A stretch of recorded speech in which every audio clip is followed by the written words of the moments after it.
Hello, everybody. My name is Katy of Greenland Quilter, and I have a special guest here today that I have been waiting a long time to get to have a chat with, and her name is Rainey, and I'm probably sure I said that wrong, of Sugaridoo.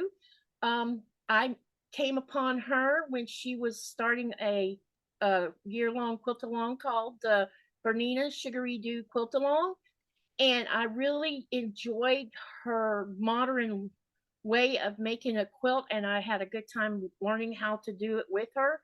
And so I was lucky enough to secure a spot with her this month. And so now I'm going to have her introduce herself and tell us a little bit about herself.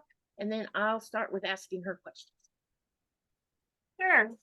Thank you so much for having me here, Katy. Yeah, so my name is Irene in Dutch, but I get that that's a difficult one to pronounce. So I'm from the Netherlands, and I have been quilting for quite a while, and started designing quilt patterns, and now I also got into designing quilt fabrics. So it's like the whole circle is everything is coming together. So now I get to design quilt patterns with my own fabrics, which is a lot of fun. That's wonderful. Who influenced you to learn how to sew?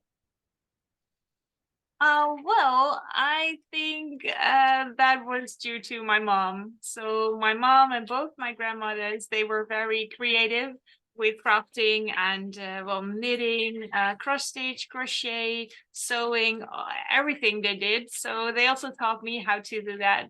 But quilting was one of the last crafts that I got to learn because my mom has been a quilter from when I was 10, I guess. But I never really liked the fabrics she used back then. So it didn't really make me go into that. So I did do a little bit of sewing, and I did try out a quilting blog, but I never really I didn't really dive into that until I got my own sewing machine. And yeah, then I needed fabrics to work with that. And then I found out that in the US, you have a lot of modern quilt fabrics. And then I thought, yes, this is something that I want to do. Yeah. So how long ago was that when you did your first piecing? Um, yeah, that is a good question. I think now it is about 10 years ago, something like that. Yeah. How long so as a total, do you think you've been just sewing and quilting for 10 years or longer than that?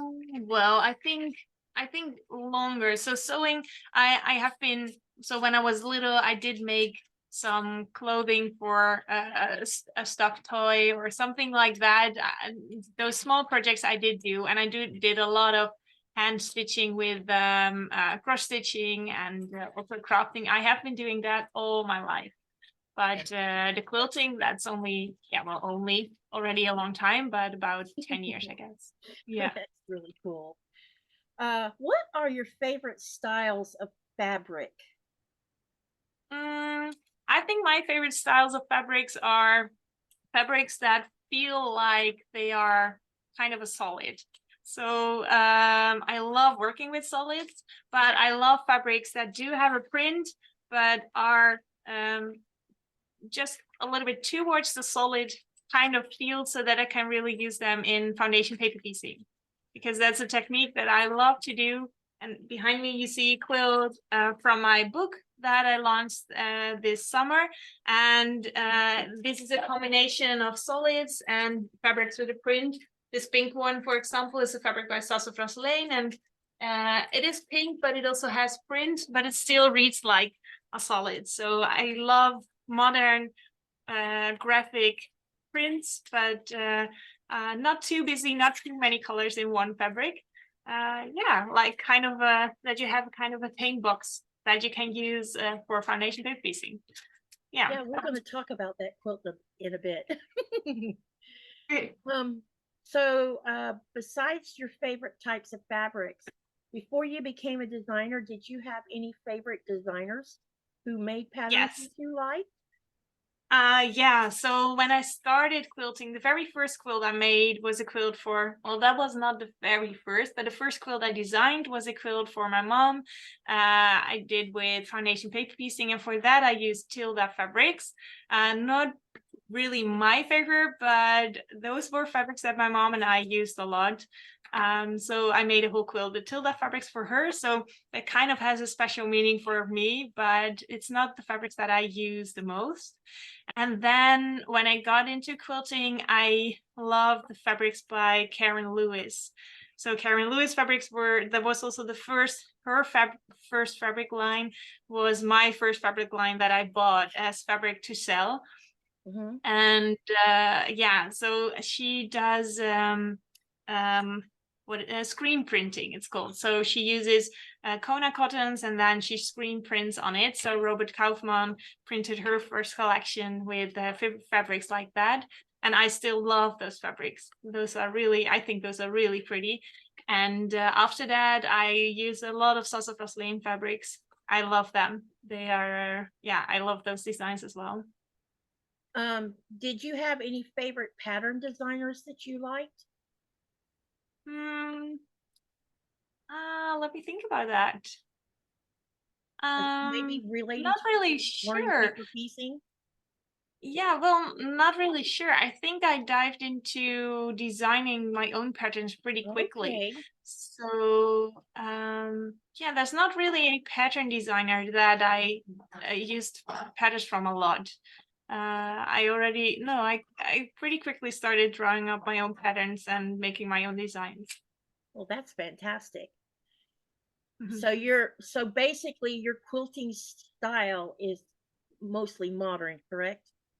Yes, yes, that's true. Yeah, I sometimes I do a kind of a quicker quilt or use something traditionally pieced or regularly pieced.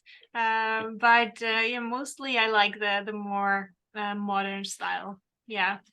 What drew you to wanting to do more modern style quilts? Um, I think I really like the simple lines, simple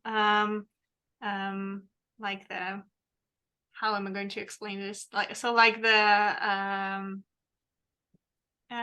shapes and the pieces in there that the lines are uh English is not my first language. I Mostly know. it goes well, but sometimes I just have a error. Yeah, it's But okay.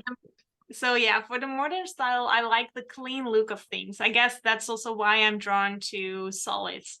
I love when you have those clean lines in a quilt and play with the surfaces and different shapes. Yeah.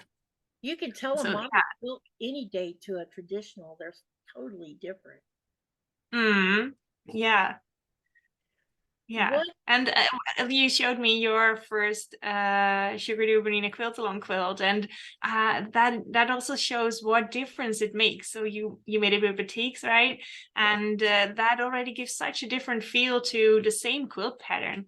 yeah, And I noticed some people did it with just two fabrics, and then it gives a whole complete different style of the quilt. yeah. Yeah, that's really lovely. So I guess also when you're making a traditional pattern but using really modern fabrics, that changes it already, right?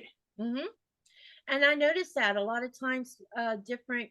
I I participate in something called Cotton Cut Puzzle Mystery, and that's a 10-month long thing, and you get clues every month, so you really don't know what the quilt's going to look like until the Uh-huh. end, until the 10th month.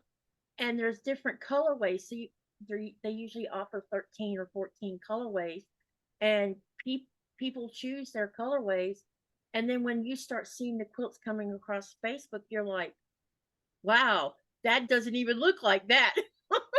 Yeah, yeah, that's so fun, Crazy. right? Yeah, Yeah, so that's what's so cool about all of this. yeah. Um, do you have a future quilt project that you want to pour yourself into? Planned? um so something that I have planned to work on next year, or could you elaborate a little bit on that question? Yeah. Have you ever? Let me think of a better way to put this. like I want, I'll use my perspective. I want to Mm-hmm. make a quilt top where I can use 100 different colors of batik and create my own quilt by doing that. And that's what I would like to Mm-hmm. pour myself into. I don't have a pattern in mind currently, and Oh yes. but Yeah. it would be fun to find something that could fit within that realm of things, and then just go with it. Because this crocheted piece behind me, that has Mm-hmm. 32 colors in it. Wow. Yeah, so I want to make a quilt like that, not like the mandala, but with the a lot of colors in it. So do you Sure. have Yeah. something that you want to do in the future that to show a lot of your creativity even further?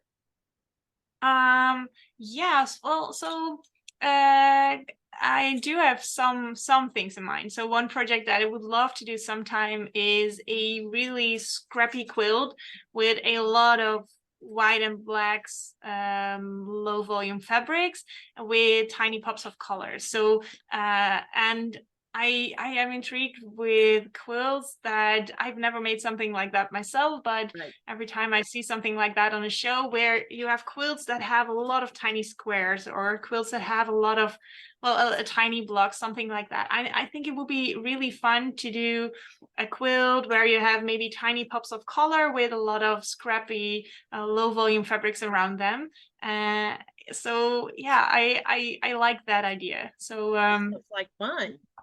yeah, that I think that should be fun, something like a crumb quilt kind of thing. But yeah, that's something that I someday want to start, but not really working on that yet. But something You're like new these that down the road. yeah, yeah, but something new that I am going to work on next year is long arm quilting. So I'm working on some projects now that leave room to play with the long arm, so that I can learn new patterns on the long arm. But yeah, so quilts where you have a lot of spaces that you can fill up with long arming. So I think that also leaves a lot of room for creative play. Oh, that sounds like fun. Do you have any, or what other hobbies do you dabble in? Dabble Ah, means it do. yeah, well, hobbies, yes, I have a lot, I guess. I like to do a lot of things, and I think one of the things I love to do most is learning new stuff. So things I love to do is crochet. I like to crochet toys, and I also did some designing of crochet toys, amigurumi. Mhm. So I love to do that. I do still do cross stitching. I think that's so therapeutic to do. And lately I've gotten into sports a lot more. So I'm running a few times a week, and in the summers I do paddle boarding. I So I saw go outside. that. That's impressive. Yeah, it's wonderful. We live close to the water here, so I can just bring my board out to the end of the street and then put it into the water, and then I'm gone for an hour or more. It's lovely. It's so quiet on the water, and yeah, I think that's wonderful. So that's also a big summer hobby of mine. Is the Yeah. waters there cold like it is here in Greenland? Yeah, so what temperatures do you have for the water there? During the summer months, I'm not sure about how cold it is in the fjords because that's But part of it's is it the swimmable or some people swim in the fjord. They call it the yeah. Arctic plunge, but our lake Ah, itself, I live on a lake, and the lake is a lot warmer because during the summer months, the kids yeah. practically live in the lake. And Oh, okay, yeah. take my yeah, and I take my German Shepherd out there to fetch balls in the water, and he doesn't seem Oh, to yeah. be the least bit phased by the water either. But he's learned not to get Okay. in the fjord because it's too dangerous to let them get in the fjord because it's Yeah, I can imagine. seawater and you never know what about currents and stuff out there. But yeah, I've Sure. seen the kids Yeah, that's in the harbor swimming, and I'm like, gosh, that water's got to be colder than the lake. yeah. Yeah. Well, that sounds a little bit familiar here. So in the winter, you don't go swimming here in the lake, but in the summer you can, especially when the day is warm enough, then Hmm. it's fine to jump into the water. But here in the winter, the water gets pretty cold. Yeah. Yeah, So sounds like you similar to us then. yeah. Yeah. But in the summer, it's fine. Yeah. So I'm looking at your quilt behind you because of Hmm. color. So I'm going to ask you about color. What are your Sure. most favorite colors that you like to use the most? I guess that will be teal. I love that. I love turquoise, teal-ish colors. Yeah, I guess for now I'm in my teal period. I love to use that and love to combine it with yellows and oranges and pinks. I think teal Nice. goes with a lot of Yeah, it colors. But does. So does turquoise. I can use yeah, turquoise yeah, with purples and pinks, and it's like everything. yeah, yeah. So and teal turquoise, I think I like them both. Yeah. It's kind of a So, little bit the same, right? yeah, tell us about your first year-long quilt-along called Bernina Sugaridoo Cat or Quilt-along. How did you come up Mm-hmm. with the design, and what was your inspiration? Oh, that's a fun question. I do remember where I drew that quilt, where I sketched it out. It was in a summer in my parents' backyard, and I was doodling. I decided that I wanted to do a sketch a day, something that you think you're going to do for a whole year, but I only did for maybe a few weeks. Um, that's how those things go, right? Yep. So I was doodling things, and I decided that I wanted to do some row doodling and line drawing in a bullet journal. And that was about the same time that I was in contact with Bernina to do a collaboration with them, and we decided that we were going to do a collaboration, and then we're brainstorming what kind of projects I could do for the Bernina blog. And then I came up with, well, maybe we can do a quilt along, and then I can use these sketches to, well, turn them into patterns. So that is kind of how it came to be, just from doodles and at the same time talking about a collaboration and brainstorming ideas for that. And then those doodles turned into, well, actually quilt patterns. That's So a great yeah, pattern. yeah, and they don't all really have like an inspiration for them, because they were mostly just geometrical lines and shapes that I drew up. But sometimes when I doodle and want to yeah, I need some ideas for structures or patterns, then I just look around, because there are so many patterns and ideas around you. It could be like the division of the space in a window, or it could be your heater that has a kind of a Design pattern on it. on it. Yeah. Yeah, so there's a lot of shapes and patterns around you. Or you Yeah, walk in a hotel and the carpet's like right in your face. Because yeah, I've had that sure, happen. yeah, I'm like, hey, that would make a great quilt. uh-huh. And normally you don't see it, but when you're working on something or when you're looking for inspiration, then you notice that. Yeah. Yep. So the next thing I want you to do is tell us about your new book, Happy Notes. What or who Uh-huh. inspired you to write this quilt book? And I have a first edition with your signature inside of You it. have it? I Oh am yeah, so that's tickled so about this book. wonderful. Uh-huh. Yeah, so happy notes. It's called happy notes. Happy little messages that bring joy. And that started during the COVID period.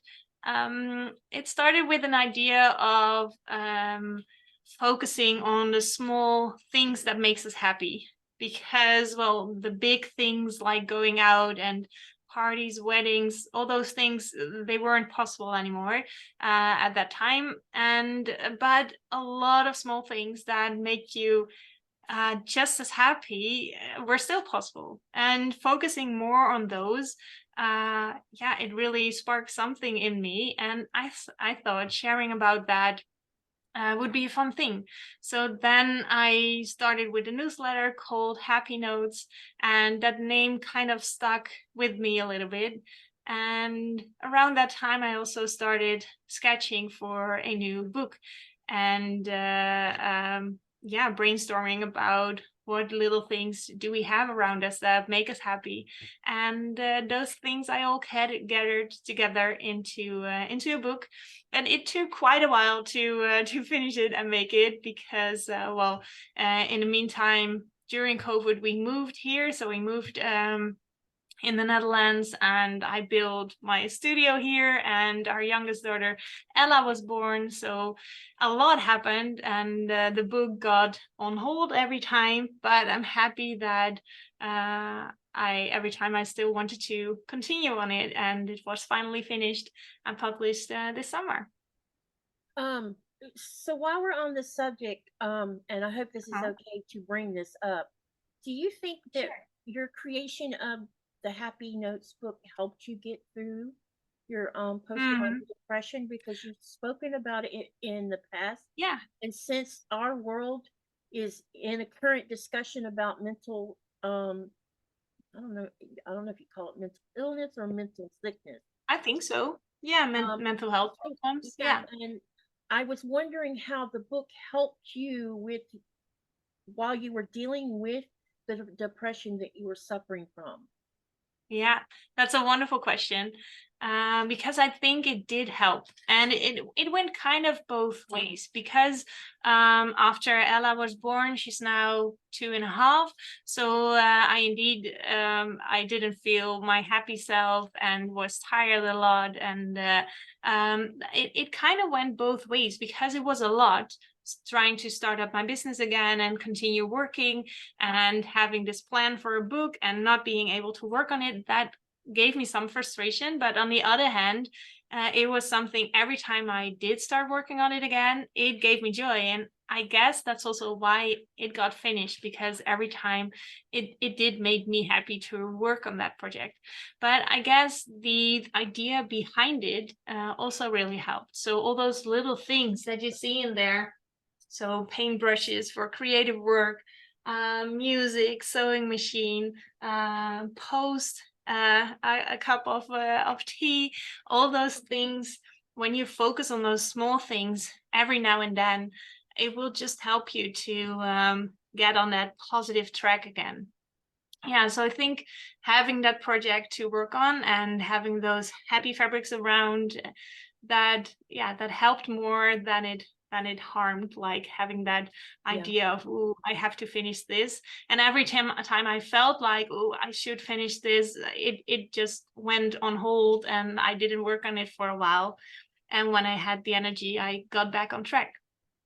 Yeah. I think this is something that we all should talk about, because we all at one point or another have a setback, and how we deal with the setback in a more instead of dealing with the setback negatively, if we can help one another do it in a more positive manner, then maybe it won't be such a taboo subject to begin with. Yeah. Have you also experienced that creative work helped you? Yeah. When I'm from Florida. You probably didn't know that. I was raised before. I only moved to Greenland 12 years ago. But after my third child, I suffered from postpartum depression also. But I also suffer from other stuff, but we're not going to talk about that part. But with the depression, the biggest thing that I have been able to do from the time I was 11 years old is my biggest escape was to go outside and dig in the dirt. That's what I did. I mean, I had ornamental everywhere. It wasn't food I was growing, it was plants I was growing, and flowers and bushes and trees and palm trees. And I have done that for 50 years, and that's been, I discovered it was my superpower for one thing, and the other was during my lowest periods, or when things were the most stressful, going outside and just getting on with the work, even when I didn't want to do it, helped me get past a bad period. Because it's the same with making a quilt. It's sometimes you may not feel motivated, but when you sit down and you start sewing that first stitch on something, and then it takes 10 minutes, you're doing 10 minutes, and then that 10 minutes turns into a half an hour, and then an hour, and before you know it, you've been sewing 2 or 3 hours, and when you're finished, you're like, I feel better. Yes. Yeah. Yeah, that I think that's a really important thing you point out there, that you kind of have to start without taking into account how you're feeling. Like doing gardening work or doing creative work, it kind of always helps, but you don't Yep. really want to start when you're feeling down. But when you just start, even though you're feeling down, you will feel better. Yeah. The other thing I think that us, because I know you said you love music. I love music Hmm. too. And there's been times when Nikolai has said that I'll be sitting on the bed and I turn on the music and I don't even know I'm doing it. And after about an hour listening to music, I'm doing this. Yeah. And he's laughing over there about it because he says, "You're over here dancing on the bed." It's like, because that's how, it helps lift your spirit. Yeah. Yeah, it does. Yeah. Let's see. All right. So tell us about your upcoming year-long Happy Notes quilt along. What should Uh-huh. quilters know about it, and how can they participate? Oh, that's lovely. I love talking about that because we're almost going to start. So I don't know when this will be up, but almost time to start. Yeah, in a little bit over a week. I'm really looking forward to it because what I love the most about the quilt along that you also joined, so the first one that I hosted, was the joy it brought to people. Like the anticipation of waiting, what are we going to make this month, and sharing that with everybody, and yeah, getting motivated by each other to work. And like you gave an example of the help you got from people who are joining. Quilters are just such wonderful people. Yep. They really are. So doing a project with quilters from all over the world is really special. So that is what I'm really looking forward to. And so about the project, we're going to make this quilt. This is the big sampler, and there's also a version of the smaller sampler. So with this one, you will make 5 to 6 blocks each 4 weeks. So each 4 weeks, we will draw a new prompt from a jar, and that will tell us what blocks we will be making. So you already know what the quilt is going to look like, but we don't know yet which blocks we're going to make in which month. So that will give a little surprise each 4 weeks. And the smaller quilt, you will make 2 to 3 blocks each 4 weeks. So that's a little bit more manageable. Yeah, so you have 2 options there, and you can just join by getting the book or getting the ebook. I think I have it here. There it is. So this is the book, Happy Notes. And there's also an ebook version.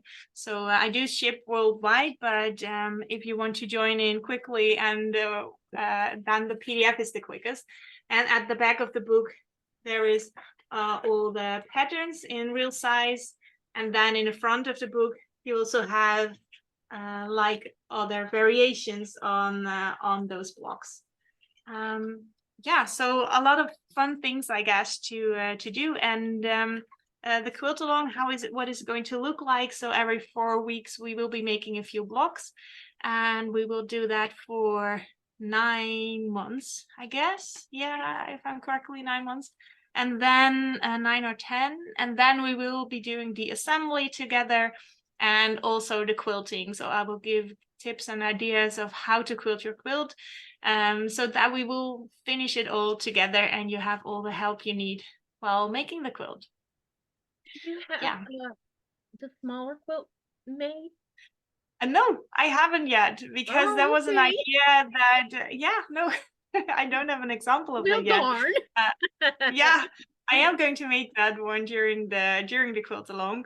No, I do have a mock-up that you get when you have the book. There's a QR code and an email and a website that you can go to for all the bonus projects from the book. Okay.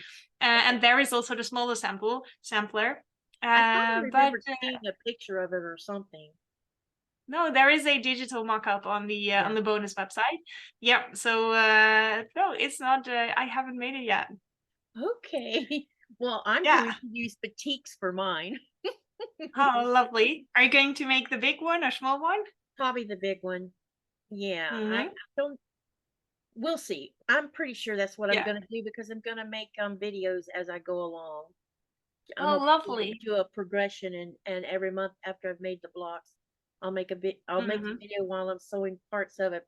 Maybe not necessarily every step of the way, but there'll be a short video every month about the blocks Lovely. and what I did. Yeah. I'll tag you Yeah. so you know it's there, so Oh, that's great. And and I I'm think really also, excited. oh, sorry. Go ahead. Oh yeah, so one other thing I forgot to mention that I'm looking forward to with this quilt along is that we're just going to, as we go, we're going to discuss the topics of the blocks. So what do you see in there, and what does it mean for you, and how can you focus on that maybe these weeks, or yeah, just little ideas to bring those happy things into your life. Are we going to be posting the pictures of those in Facebook somewhere or no? Yes. So I have not set up a specific quilt along Facebook group, but we're going to use the general Facebook group of the Okay. Sugaridoo. Okay. Because Yeah. I'll share the link of the book and your website, and you the original one that I was in doing this first one, right? Mm-hmm. Okay. All Yeah. right. But you can Okay. just share whatever you want in the general Sugaridoo Facebook group. I will also Yeah. put that in the mailing list. Okay. That's great. Yeah. Now here comes the fun part. Tell Mm. us about Bernatex's and your first new fabric line called Robo Boogie. What inspired Yeah. you to create this particular fabric design, and how did you come up with its name? Ah. Well, yeah, my very first line I have here. I was hoping you would show it. I have it here. So this is Robo Boogie. Let's wait till it gets in focus. Uh, it will. It will eventually. Oh, Uh-oh. probably. There we go. Yay, there it is in focus. Okay, then we do the first part. Let's do the greens and blues first. So this is Robo Boogie. It is a rainbow style fabric line with prints of little robots. And this is a remote controller. And here we have some more little robots and the electronic parts. Those look like scribbles, but if you're into mechanics, you will recognize springs and dampers, some stripy fabrics, and here's some more little robots.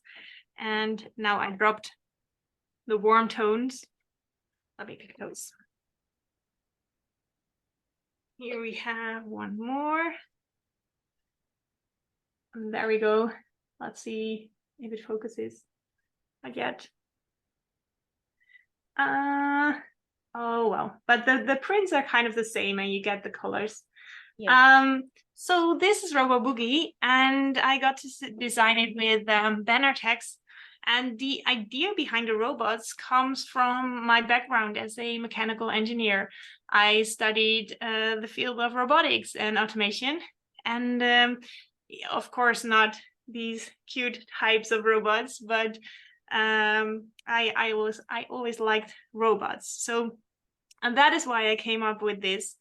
And before, they were just some doodles in my journal. And once I got the idea of maybe it would be fun to become a fabric designer one day, then they kind of evolved into designs for fabric. Yeah. I can't wait to get my hands on some. So, Mhm. when is it hitting the market, and Uh-huh. where can people look for it at? And also, Um, if we wanted to buy, because I'm on this side of the pond, so the likelihood of me finding it online quick enough to snatch some of it, it might be easier for me to just buy it from you. So how can we all of us sure. find that and be able to buy some?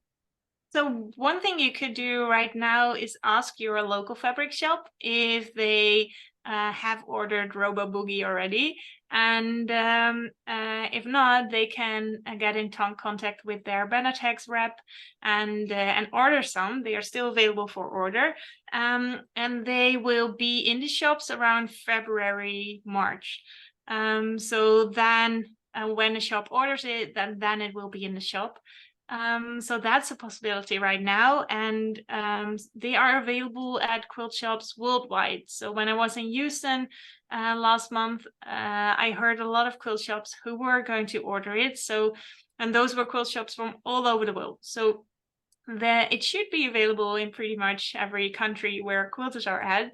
That's lovely. And when I know from shops that they have it, I will try to make a list on my site so you can shop locally.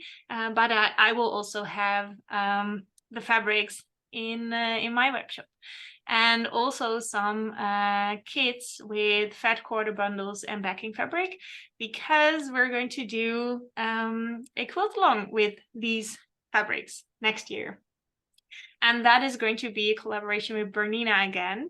And it's kind of a second version of the row by row quilt that we did. And then it will be a little bit more advanced beginner. So the first Sugaridoo Bernina quilt along was a complete beginner quilt along. And this will be for the more advanced beginners.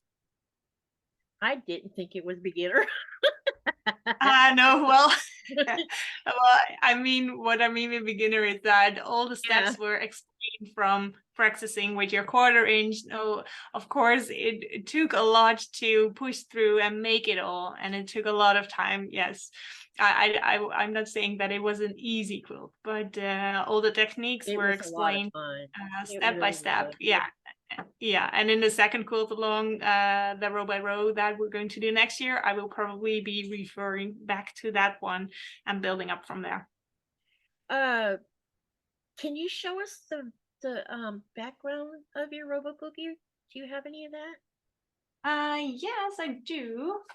Let me see where I have it. Here I have some. Because I saw it before, but I don't know if other people have seen it. So this is one of the background fabrics. Oops, here's the camera. Let me turn that around. So it's white with gray lines, and every now and then a little robot pops up. That is one of the background fabrics. And the other one is this one. I think this would also be fun to use fabric markers and to color it. Yeah. This one has all the little robots in there, so a lot to see, and it's really fun. And when you cut it up and use it in the background, then it's kind of blends in. So when you look at it from a little bit further, it's not that busy anymore. But when you look up close, you see a lot of details. Yeah, I think it's great. You're going to be selling that by the yard too from your shop, right? Or meter? Yes, whatever. I am. Yeah, meter, yard. Meter is a little bit over a yard. A little over. It will be. I've got you. And I think, are you going to be doing the standard width of it, or is yours going to be a bit wider than what we see in the U.S.? No, it's standard width. It comes from the US. It comes on standard bolts. Okay. Yeah. Okay. Cool. So it's the 44 inch. 44. Yeah. Yeah. Okay. So that is about the Robo Boogie. Now we're going to move over to your YouTube channel a little bit. When did you start using YouTube to talk about your Sugaridoo, which I don't want to forget? Can you before we talk about YouTube, can you tell us how you came up with the name Sugaridoo? Sure. Yeah, I didn't. My husband did. When I was studying, I had a side job as a cake decorator, cake baker. I gave classes in cake decoration and made wedding cakes. And then my name for the business was Cake for You, really not original. And then I started doing crafting more, and I wanted to have a blog where I can just put it all, like the cake baking and crafting and everything. I could not come up with a name, so I was brainstorming, making lists of names and things, and I could not figure out how to name it. And then one day, all of a sudden, my husband said, "Hey, what about Sugaridoo?" That sounds fun. So I Googled it, and it wasn't Googleable, so it was nowhere to be found on the internet. So the Instagram was free and YouTube was free and Facebook. So that was it. Then it was Sugaridoo. It's a super cute name. Thanks. Yeah, I Okay. still like it. Yeah, I do too. I think it's a great name. Okay, so when did you start your YouTube channel?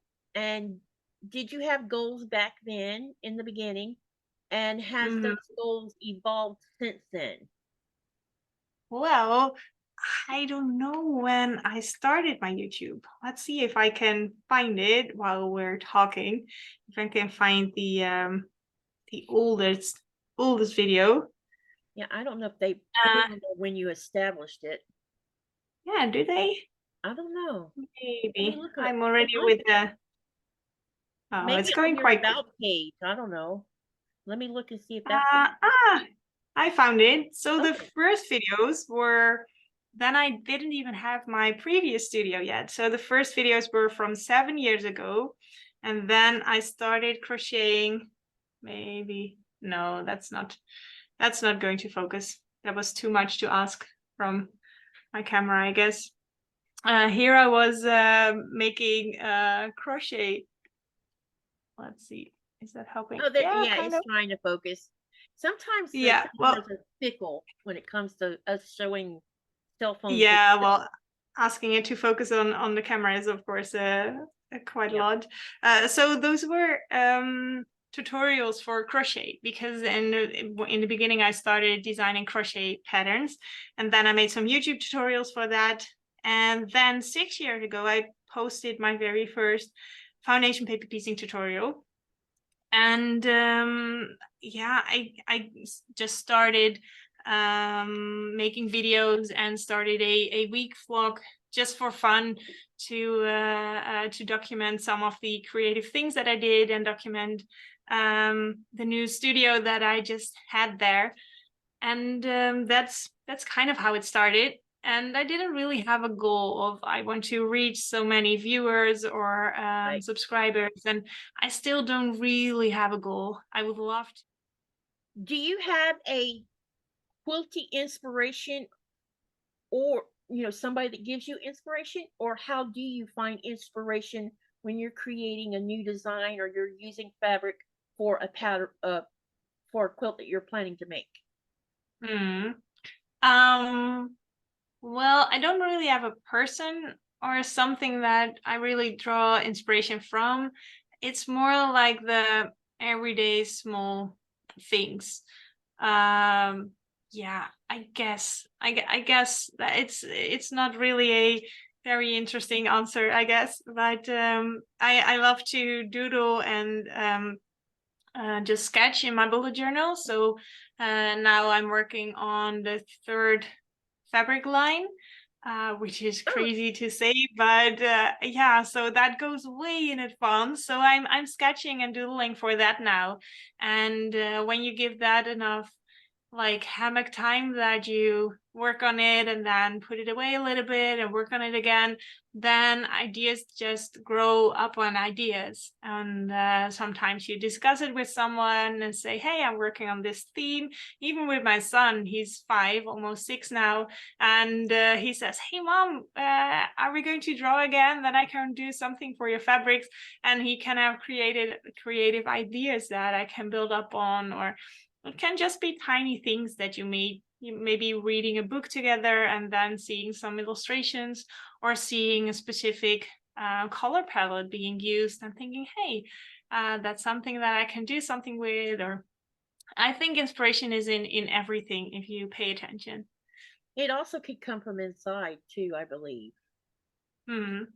You just Yeah. have this, it just comes out. Yes. Yes. Sometimes you just feel like I have to do this, or I have to name it this, or yeah. Yeah. Yep. Do you have any philanthropic endeavors outside of Sugaridoo, or as part of Sugaridoo that you contribute to? Not at the moment. No. No. Well, no, like not on a regular basis or something that I do with Sugaridoo. No. I Okay. think that will grow and that will come up, but at the moment not really. Yeah, maybe after you get really rich, right? Yeah, that for sure. No, but I think you can do that way before you're rich or when you Yeah, have way yeah. too much To money. donate a Uh quilt to a cause. Sure, sure. And I am open to that, but and I think I would love to.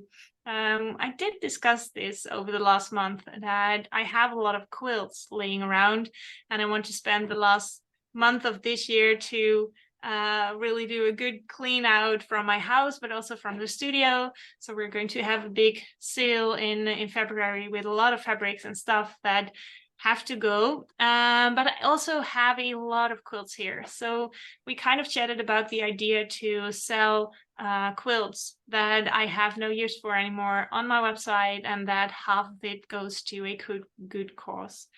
But Well, yeah. that sounds good. Okay.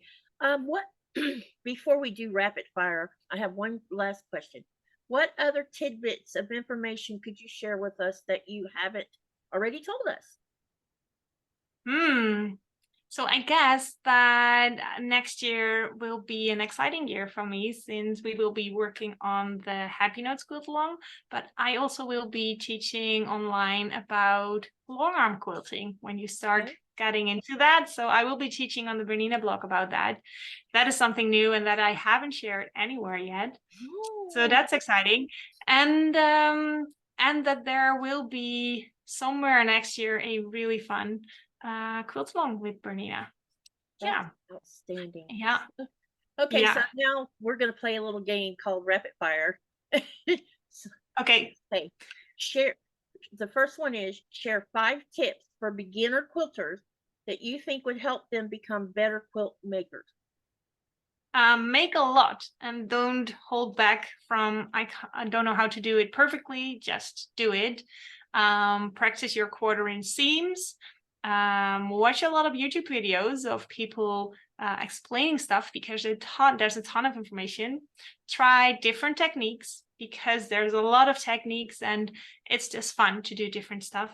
And so together with friends because they can really help you work on your projects and get better. That's a great advice. Share 5 notions you think all beginner quilt makers should have on hand. Add a quarter ruler, rotary cutter, a small cutting mat to put next to your sewing machine, a quarter inch tape, and a seam roller. Okay. So the last thing that, well, there's 2 small things. So do you have any other advice for beginner quilters that you want to share with them? You could just like one, it could be Yes, one piece of advice or yeah. whatever. Don't get intimidated by the works that others do because everybody started somewhere and everybody started with I have no clue how to do this. So don't get intimidated by the works that you see around you. Just do your own thing and make stuff, so then you will become more confident in what you do and just do the things that you enjoy. Okay, that is wonderful. So the last one is, do you have is there any good advice that you could give to quilters who might want to become designers of fabric or designers of pattern? Uh-huh, sure. I guess trying to find your own style, that's a big one because I still don't feel like I really have my own style down. But what I mean is try make the things that you really like and try to see if you're following a pattern, how would you adjust it to make it your own, and try to focus on that in everything you do, picking the colors that are really you. I think when you're doing that and try to change everything into it's fitting you, that you will get more creative with that. And yeah, I guess that's something that can help you get you down to your own path of designing first. Yeah, That's good advice. Thank you for coming for the interview. I really appreciate it, and I'm thank so you so much for excited. having me. And I am hoping that since we've done this interview, a lot more people will learn who you are. because I've noticed there's people out there that has never heard of you. So this video is to help with that. So thank you so Great. much for agreeing to do this with me. I really, really appreciate it. Thank you so much, Katie, for having me here. You're welcome. Bye, everybody. Bye.